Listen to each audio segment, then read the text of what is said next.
Hey guys, how are you doing? Hey, Hi. Hi. good. How are Hi. you? Oh, Carmine, it's good. I haven't Hey. seen you in a minute. So good to Yeah, see That's you. crazy. I am back again. Hallo Sydney. Es ist mir eine Ehre. When the first movie came out, the movie kind of broke rules and reinvented the horror genre. And I was wondering if you ever felt the need in your career to kind of reinvent yourself as an artist. Absolutely. You have to always change. You have to change what you're doing all the time, and then, or unless. Why can't I talk right now?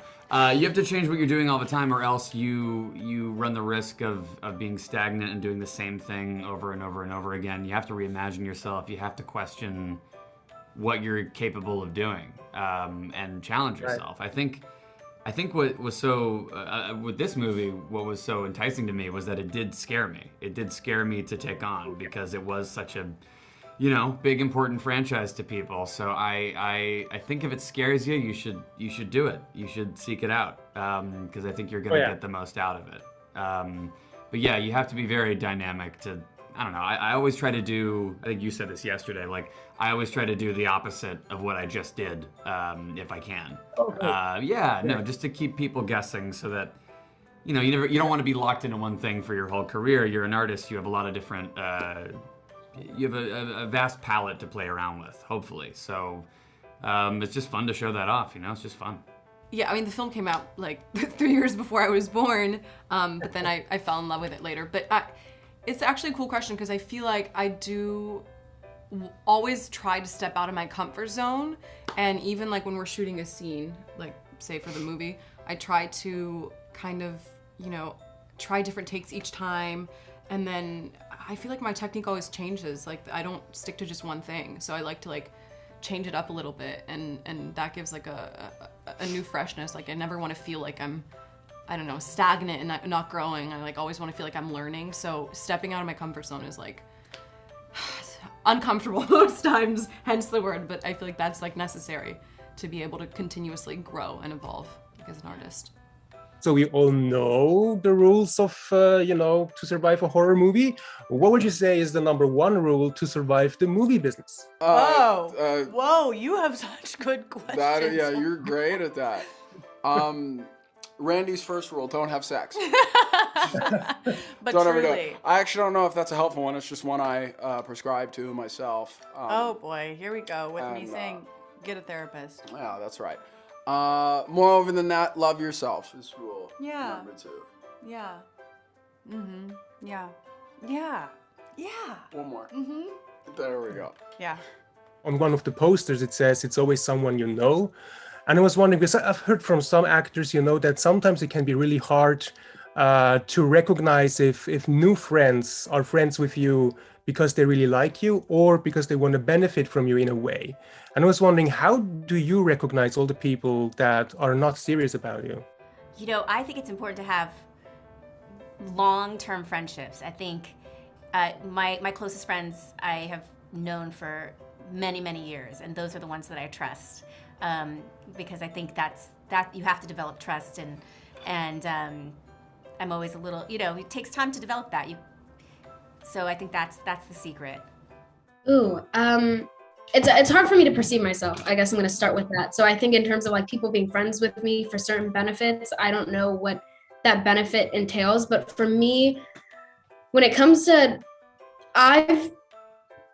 family and friends and people that I trust, I have been blessed with just the greatest group. I have a big family that I know I would do anything for, and likewise, I've never done anything. Like I would sacrifice myself for one of them. My body would before my brain even could comprehend what was happening. That's how much I love, and I love very intensely and very fiercely. And for the friends that I've had the same friends since I was 4 years old. I don't see them going anywhere anytime soon, and I know that I'm by their side whenever. So I don't know, it's hard for me to be social. I don't get out and meet too many people often. I like my group. I would like to make more friends, but I think there's got to be I think a big time when it comes to trusting someone.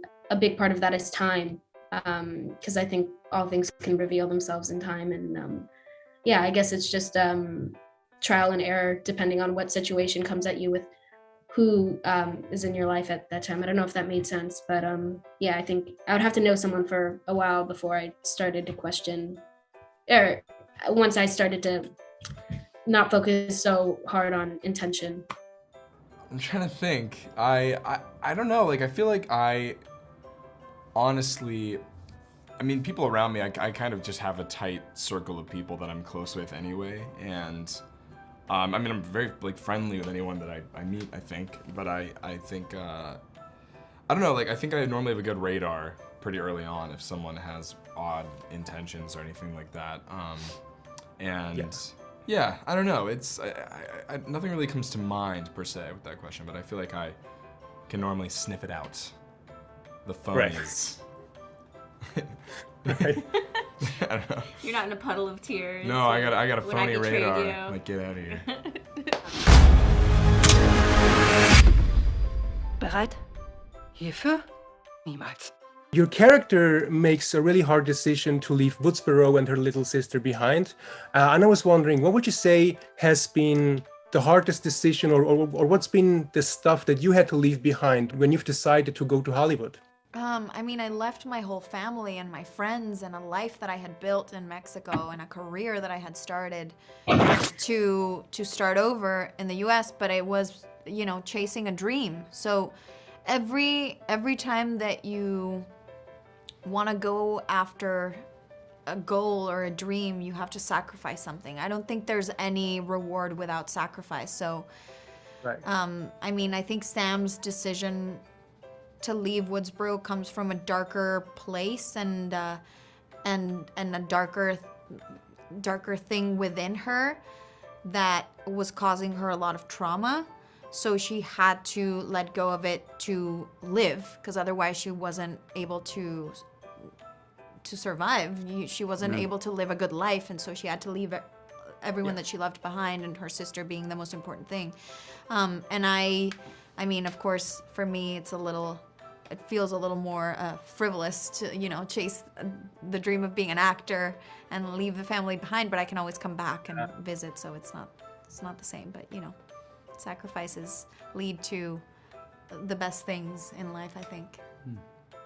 When the young characters meet Sydney for the first time, they realize very early on that she's no longer the girl that is running away from her fears. She's actually looking for Ghostface so that she can kill him. And I was wondering, when it comes down to you as an artist, did you ever have to overcome a specific fear in order to make sure you can move on as an artist?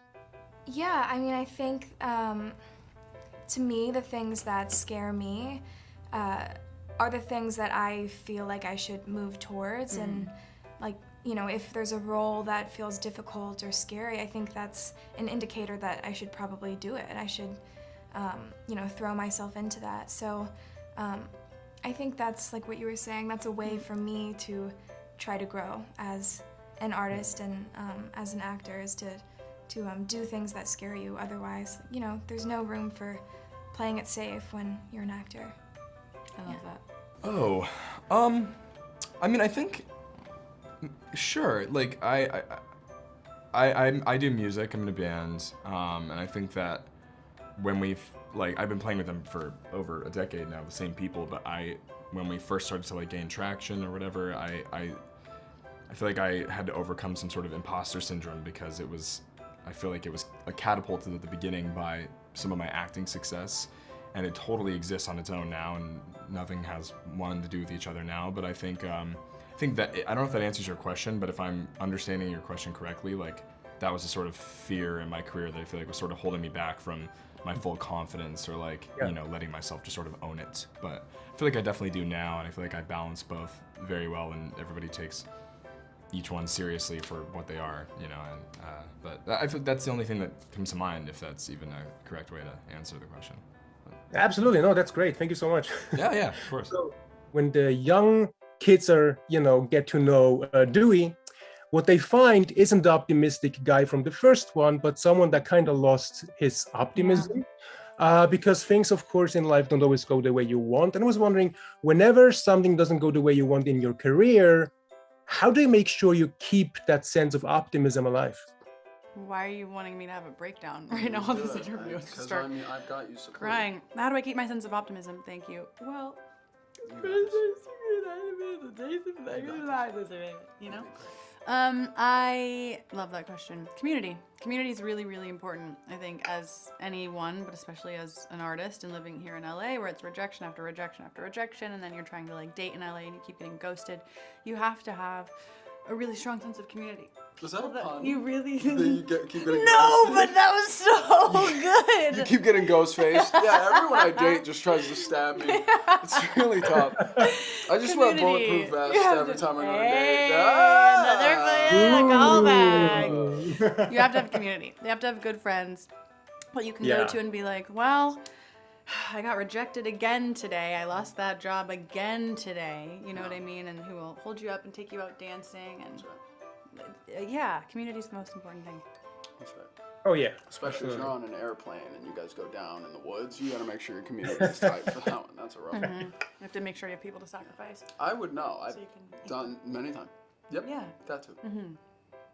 I think that's actually something I wrote in my resolutions for this year is really putting less emphasis, you know, and putting more emphasis on the process and putting passion and love into what I do and knowing that that's what's going to give me purpose and that I can't count on the outcome of, you know, a project or whether I get this or like how the movie is received, because ultimately that's out of my control and I'm just like setting myself up for, you know, like misery if I'm doing that. So I'm just like putting love and passion in what I do and enjoying the process, and in that way I feel like I can be consistently, I can feel like I have purpose and continue to love what I do without getting disappointed too often. But I do, of course, there's like moments that are inevitable, you know. I'm very sensitive, so I take everything personally and I get disappointed at times, but. In this film, we realize that modern technology isn't the best friend of the characters, especially not for Tara.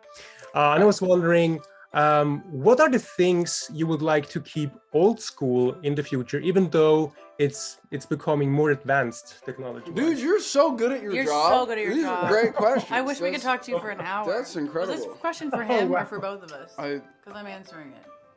I hate social media. It stresses me out. Okay, let me take that back.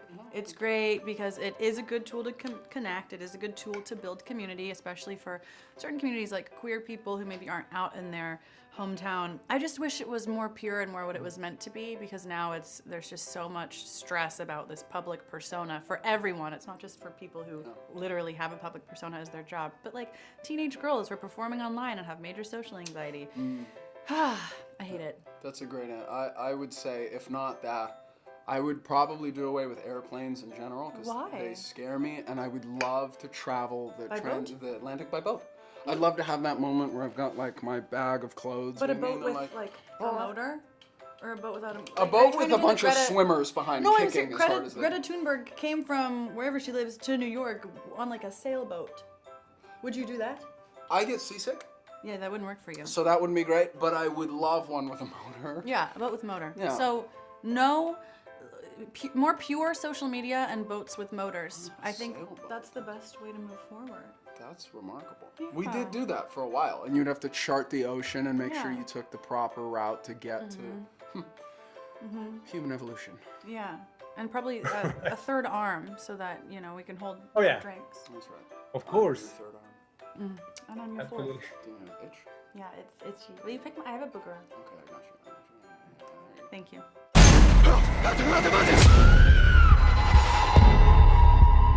Es gibt gewisse Regeln, um zu überleben. Die Angriffe hatten alle eine Verbindung zu den ursprünglichen Killern. Und was immer diese Verbindung ist, es hat uns alle hierher zurückgeholt. Und ich werde nicht schlafen, bis er tot ist.